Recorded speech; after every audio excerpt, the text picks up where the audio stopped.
So this year's class has been both unique and very familiar in that, no offense, but you're kind of a long in the tooth class. You've got some generational questions that have been just fantastic.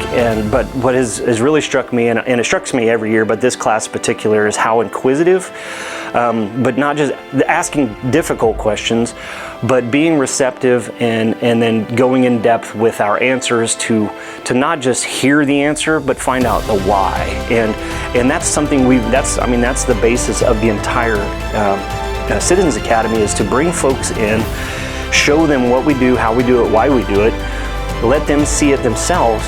and then when something comes up down the road and maybe they meet somebody who is extremely frustrated with something that occurred, but they don't really understand why it occurred,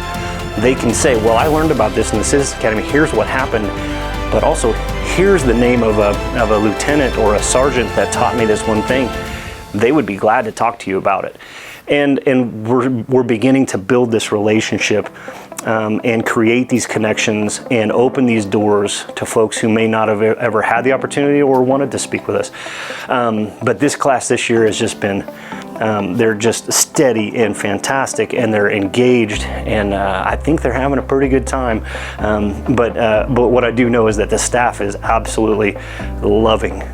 teaching them, learning from them, and just being a part of it.